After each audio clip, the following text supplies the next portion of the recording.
Involuntary commitment is one of the most powerful tools in mental health, and yet it is one of the least understood. The goal of this video is to explain how involuntary commitment works in Texas and highlight steps that our communities can take to build a crisis system that is safer, more transparent, and more humane. In 2024, Texas courts processed nearly 50,000 applications for involuntary commitment, and more than 450,000 Texans received state funded mental health services. Patients describe the process as confusing and frightening. When crisis hits, the system you encounter can stabilize you or make everything worse. When people imagine involuntary psychiatric care, they picture straitjackets and rubber rooms. And those images come from our history, and they can still shape how people think about involuntary commitment today. That stigma makes people afraid to seek help early and can fuel mistrust. Involuntary commitment is a legal process. It's meant to keep people safe. It's not punishment and it doesn't erase your rights. It is meant to protect people during a crisis so they can get immediate care. And understanding what the law actually requires can help replace those myths with accurate expectations. The laws for involuntary commitment are found in the Texas Health and Safety Code, Title VII, Chapters 573 and 4. These chapters define emergency detention, protective custody, and court-ordered treatment. They're designed to balance safety with our civil liberties.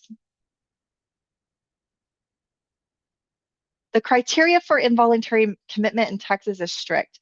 A person can only be committed if they have a mental illness and are at serious risk of harming themselves or others, are unable to meet their basic needs, or unable to make rational treatment decisions.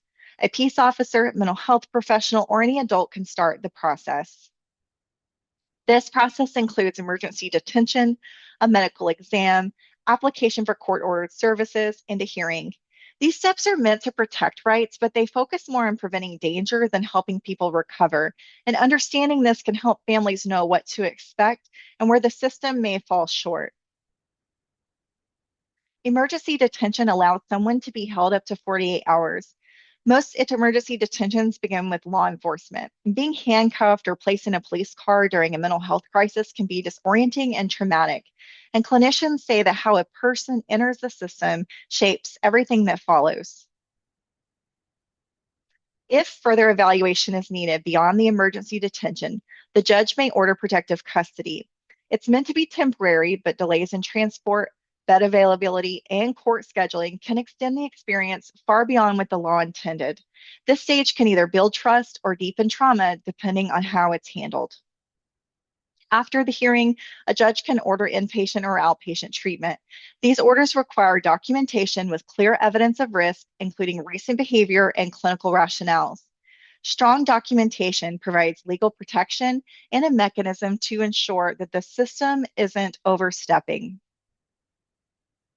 Texans retain their rights when they are going through this process, including the right to a lawyer, to communicate with others, and to humane treatment. But many patients report feeling uninformed about their rights, which can erode trust in the system. With regards to confidentiality, clinicians are legally protected if they share information about a credible threat. Independence is a core value in Texas, and an involuntary commitment can feel like the ultimate loss of control. Patients have said like they were held against their will, even when they sought help voluntarily, and that helps fuel mistrust. In a culture wary of government intrusion, transparency matters. Texas is experiencing severe system strain. Emergency departments are boarding people in hospitals, but in crisis because psychiatric beds are scarce. Local agencies are operating beyond capacity, limiting access. In many rural counties, sheriffs become the default crisis responders. Involuntary commitment involves hospitals, emergency medical services, law enforcement, courts, and mental health agencies. When these systems don't communicate, people can fall through the cracks, and this leaves patients and families feeling lost. Collaboration isn't optional. It's the only way to make crisis care safe. But not everyone experiences involuntary commitment in the same way. People of color are more likely to be transported by police and experience force. Patients with fewer resources feel the most powerless. And because Texas doesn't collect demographic data, we can't fully see where inequities exist. A fair system requires transparency. Many crises don't require inpatient treatment. Mobile crisis teams, respite centers, and outpatient treatment can offer support without trauma. When clinically appropriate, these alternatives can reduce police involvement, give people dignity and choices, and reduce the need for coercion. Access to firearms makes risk assessment and treatment decisions more complex. In Texas, the only way to remove firearms during a crisis is through emergency detention. Involuntary commitment will trigger federal prohibitions.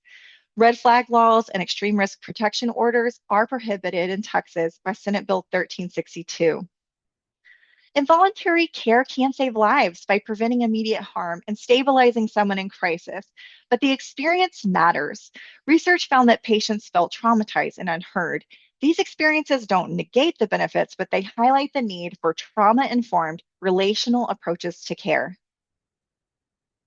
Texas can shift from danger reduction to health restoration in our mental health system by improving data transparency, expanding psychiatric beds, strengthening crisis alternatives, and improving coordination across sectors. Texans deserve a crisis system that protects without traumatizing. Every county in Texas has a designated process for mental health commitments, and your local county clerk or law enforcement agency can explain how it works in your area. These are the references for this presentation, which I hope are helpful to you. Change starts with understanding, and understanding starts with listening. Thank you.